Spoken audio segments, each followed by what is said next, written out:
Hola YouTube, hoy en Tu Aula Online Clases Preparatorias te ofrecemos un nuevo tema, pero antes queremos informarte de todo lo que te ofrecemos y aún no disfrutas de ello.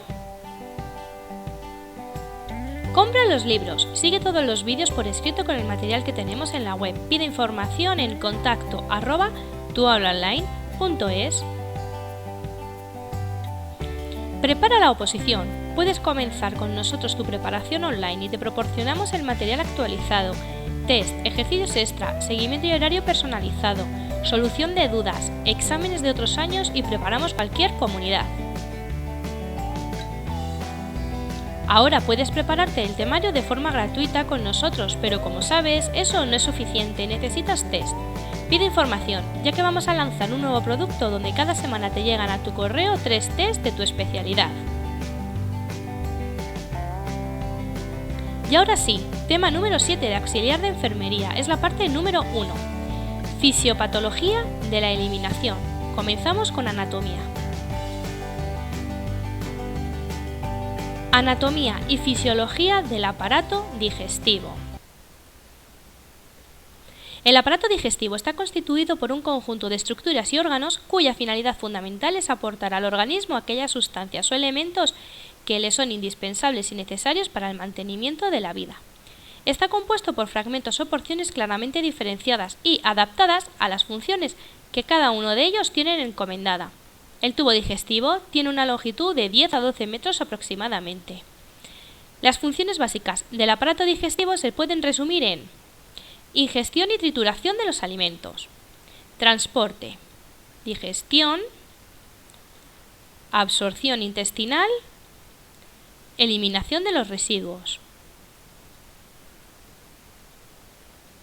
Anatomía, órganos principales del tubo digestivo.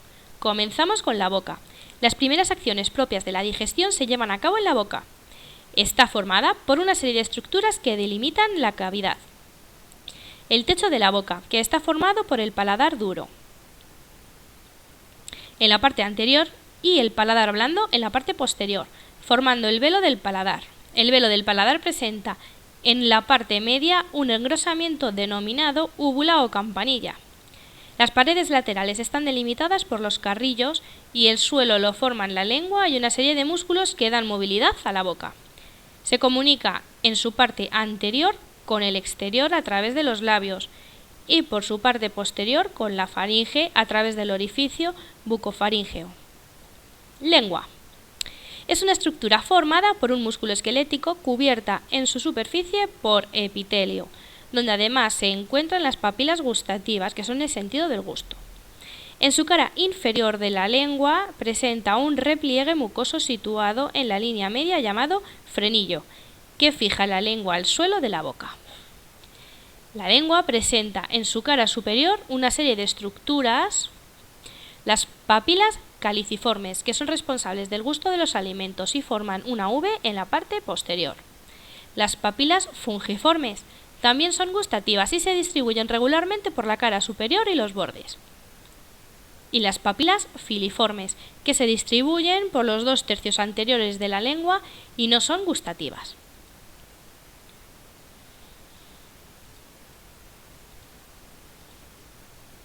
Los dientes son las piezas de consistencia dura implantadas en los alveolos o cavidades de los maxilares y sujetas al hueso por un ligamento, el ligamento periodontal. Morfológicamente, una pieza dentaria consta de 3 partes. La corona, que es la parte que sobresale de la encía hacia la cavidad bucal, tiene una morfología distinta según sea su función. El cuello es un ligero estrechamiento o estrangulamiento rodeado por la encía. Y la raíz, que es la porción del diente que está enterrada en el alveolo maxilar. Puede ser simple, como ocurre en los incisivos, o ramificada, como ocurre en los molares. Presenta en su extremo interno un orificio destinado a la entrada del diente de vasos sanguíneos y nervios. La estructura de una pieza dentaria es la siguiente. Una cavidad central ocupada por un tejido, llamada pulpa dentaria, y una capa dura de composición similar al hueso que envuelve a la pulpa, llamada dentina o marfil. La dentina está protegida en la corona y cuello por el esmalte y la dentina de la raíz está protegida por el cemento. Según sea la forma y función de las piezas dentarias, se clasifican en incisivos, que tienen una corona con borde cortante, y raíz simple, que sirve para cortar los alimentos. Los caninos presentan una corona de forma cónica o puntiaguda y raíz también simple, sirven para desgarrar los alimentos. Y los premolares, que presentan una corona cuadrangular con dos cúspides y raíz simple, sirven para triturar los alimentos. Molares. Es la corona cuadrangular con 4 o 5 cúspides y raíz ramificada y sirven para triturar. Aquí tenemos un dibujo. En la especie humana, la dentición primera se conoce como dentición de leche o dentición temporal. Está compuesta por 20 piezas, que son 8 incisivos, 4 caninos y 8 molares. La renovación de la dentición se inicia a los 6 años de edad y da lugar a la llamada dentición definitiva o permanente, que está formada por 32 piezas, que son 8 incisivos, 4 caninos, 8 premolares y 12 molares. La dentición de leche se instaura a los 24-36 meses y la definitiva, incluyendo los terceros molares o cordales, a los 18 a 21 años. En la boca, los alimentos son triturados por la dentadura gracias al movimiento de la mandíbula durante la masticación, en la que intervienen diferentes músculos maseteros que tiran de la mandíbula hacia arriba y de los músculos miloideo, genioideo y digástrico que tiran hacia atrás y hacia abajo. La mezcla de la saliva con el alimento triturado va a dar lugar a la formación del bolo alimenticio, que es apto para ser ingerido. Y vamos a comenzar con el aparato digestivo. Bien, faringe. La faringe es un tubo común al aparato digestivo y respiratorio, ya que es vía de paso de alimentos y aire hacia el estómago y pulmones, respectivamente. Se ha desarrollado en el tema referido al sistema respiratorio. El esófago es un órgano en forma de tubo que pone en comunicación la faringe y el estómago. Se sitúa a nivel del cuello, en la sexta vértebra cervical y de la cavidad torácica. Atraviesa el diafragma colocándose por detrás de la tráquea y el corazón. Su función principal es el transporte de alimentos hacia el estómago. Y presenta dos esfínteres, el esfínter esofágico superior y el inferior. El esfínter esofágico superior lo forma el músculo cricofaríngeo y el esfínter esofágico inferior, que no tiene una configuración anatómica precisa, siendo un esfínter funcional y no anatómico, ya que se forma en la confluencia del músculo diafragma, la mucosa gástrica y la parte distal del esófago. Estómago. Se halla situado en la cavidad abdominal en el lado izquierdo y superior. Se trata de una dilatación del tubo digestivo en el que pueden diferenciarse varias partes. Cardias. Es la zona de entrada al estómago. Se comunica con el esófago. El cardias es el esfínter que delimita el final del esófago y el comienzo del estómago. Es un esfínter funcional pero no anatómico, de ahí que esté prácticamente semiabierto. Fundus. Es la porción superior del estómago. Actúa de receptáculo al que llega el bolo alimenticio. Cuerpo. Está situado entre el fundus y la porción pilórica. Es la porción mayor del estómago y el lugar donde se realiza la digestión. El píloro es el esfínter inferior del estómago. Comunica el estómago con el duodeno. El píloro, a diferencia del cardias, es un esfínter anatómico y funcional. Está cerrado, de manera que cuando se abre permite el paso del quimo gástrico al duodeno.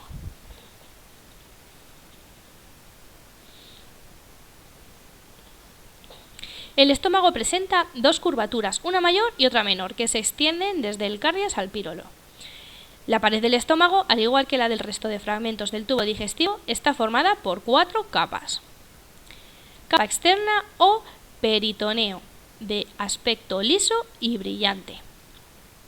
Capa intermedia muscular. Consta a su vez de 3 capas de fibras musculares, una externa de fibras longitudinales, una intermedia de fibras circulares y una interna de fibras oblicuas. Permite al estómago efectuar movimientos propios, denominados movimientos peritálticos, que son imprescindibles en la mezcla del alimento, en el proceso de la digestión y en la evacuación del contenido gástrico al duodeno. La capa submucosa, de tejido conjuntivo muy vascularizado, rica también en plexos y fibras nerviosas. Y la capa interna o mucosa, que tapiza interiormente el estómago. La mucosa no es lisa, sino que presenta multitud de pliegues que hacen que tenga una superficie de contacto con el alimento mucho mayor. En el espesor de esta capa se alojan las glándulas gástricas, que son las que producen y secretan el jugo gástrico. Intestino delgado. Es una estructura de forma tubular muy larga que en condiciones normales llega a medir de 6 a 7 metros de longitud en el adulto. Se inicia en el píloro y termina en la válvula ileocecal, donde comienza el intestino grueso. Consta de 3 porciones. Duodeno, que es la primera porción del intestino delgado, mide de 20 a 25 centímetros de longitud, o lo que es lo mismo, 12 traveses de dedo, que es a lo que se debe el nombre de duodeno, 12 dedos. Tiene forma curvada, debido a que rodea la cabeza del páncreas.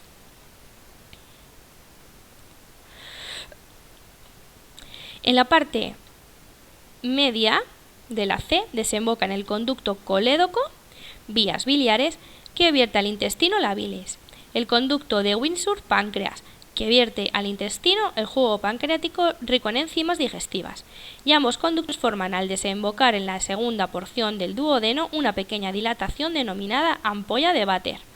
El espesor de su pared consta de 4 capas que, de fuera a adentro, son las siguientes. Capa serosa o externa, que es una capa muscular formada por un estrato de fibras musculares lisas longitudinales externas y otro de fibras musculares circulares internas. Una capa submucosa del tejido conjuntivo, donde se alojan las glándulas de Brunner, que vierten el contenido al duodeno. Las glándulas de Brunner producen una secreción rica en bicarbonato y moco.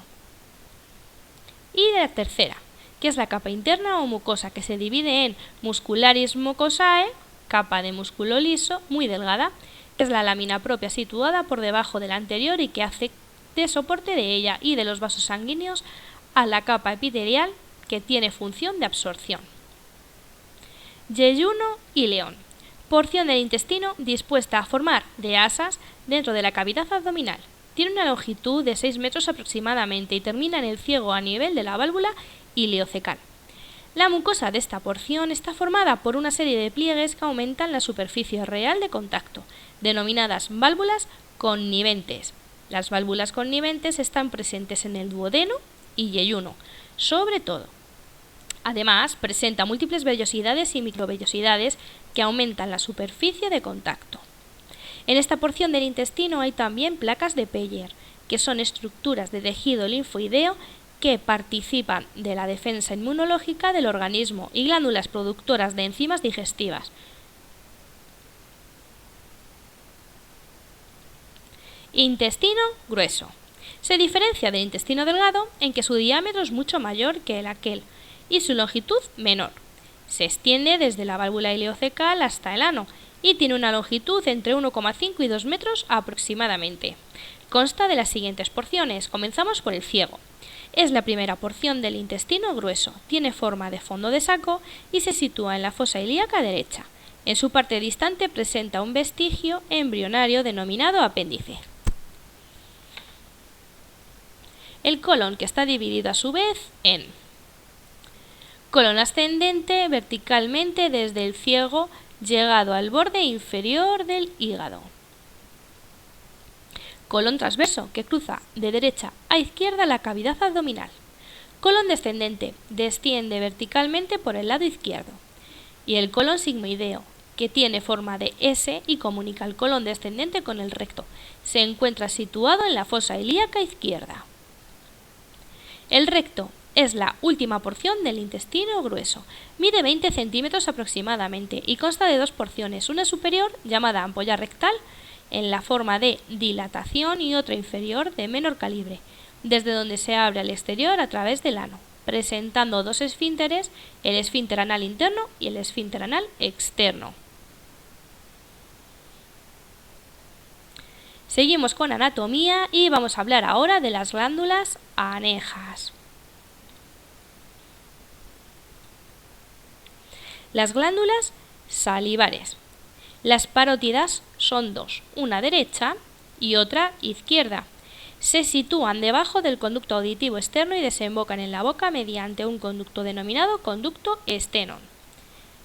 Las glándulas submaxilares se sitúan en la parte posterior del suelo de la boca, desaguan en la cavidad oral mediante el conducto de Wharton. Y las glándulas sublinguales, que se sitúan en el suelo de la boca a ambos lados de la lengua, desembocando en ella mediante los conductos de Rivinus.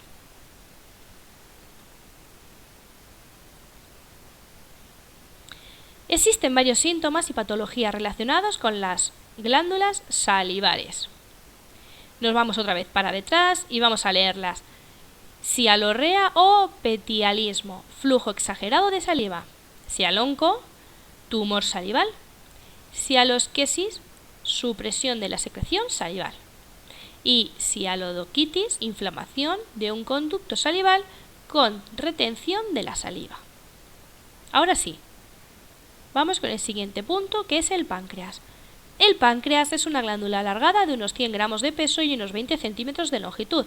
Se sitúa transversalmente en la parte posterior de la cavidad abdominal, inmediatamente por delante del raquis y de los grandes vasos sanguíneos, aorta y vena cava. Este órgano consta de 3 partes. La porción más voluminosa, situada a la derecha de la cavidad abdominal, se denomina cabeza. Su extremo izquierdo, alargado y estrecho, constituye la cola, y una porción intermedia que es el cuerpo.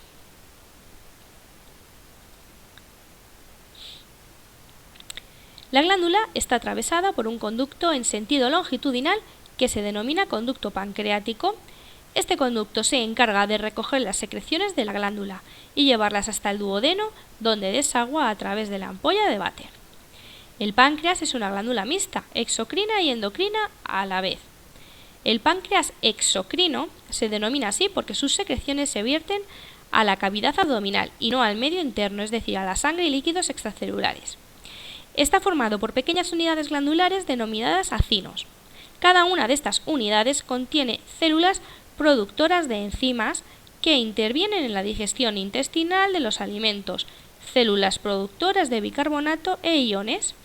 El jugo pancreático es rico en bicarbonato y tiene un pH de 8,2.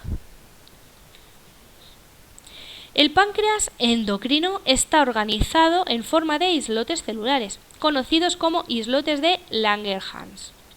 Sus células productoras de hormonas, insulina y glucagón, que son vertidas directamente a la sangre, es decir, al medio interno, de ahí el nombre de páncreas endocrino. El hígado, que es también un órgano anexo al aparato digestivo, es la víscera más voluminosa de nuestro organismo. Está situada en la cavidad abdominal y ocupa la mayor parte del hipocondrio derecho y del epigastrio. Suele pesar 1,5 kilos. Está formado por 4 lóbulos, derecho, izquierdo, cuadrado y caudado, divididos a su vez en lobulillos. La unidad funcional del hígado es el lobulillo hepático. El lobulillo hepático es una estructura cilíndrica en la que se colocan las células del hígado en disposición radial alrededor de una vena, la vena centrolobulillar. Entre estas células existen otras de distinta naturaleza que participan de la defensa del organismo. El hígado presenta un doble sistema de vascularización a través de la arteria hepática y del sistema portal, ya que la sangre le lleva por ambas vías. Las funciones principales del hígado son función secretora, producción de la bilis y evacuación de la misma al intestino. Función metabólica, realiza el metabolismo de los principios inmediatos que le llegan a través de la sangre, procedentes de la absorción intestinal de los alimentos digeridos. Función de desintoxicación, es capaz de transformar sustancias tóxicas y perjudiciales para el organismo en otras que resulten inocuas. Y función de depósito, que actúa como almacén de sustancias de alto valor energético, así como de vitaminas, minerales, etc. Las células hepáticas, que se reúnen formando un lobulillo, vierten la bilis que producen a un pequeño conductillo denominado conducto biliar. Estos a su vez se reúnen entre sí originando El conducto hepático. El conducto hepático se une al conducto cístico, que procede de la vesícula biliar, y forman el conducto colédoco, que desagua a través de la ampolla de váter en el duodeno. La vesícula biliar es un saco en forma de pera, situado en la cara inferior del hígado. Su misión principal es la de almacenar y concentrar la bilis que produce el hígado durante los periodos interdigestivos para evacuarla al duodeno en el momento necesario para la digestión. El conjunto formado por la vesícula biliar y conductos que transportan la bilis se denomina vías biliares.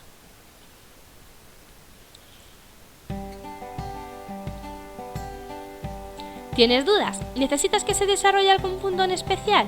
Si es así, deja un comentario aquí abajo. Sigue todas las clases preparatorias a tu oposición por vídeo, no te lo pierdas. Empieza ahora e inscríbete. Recuerda que nos puedes encontrar en el canal de YouTube Tu Aula Online, clases preparatorias. Si te ha gustado el vídeo, dale al me gusta y no se te olvide comentar.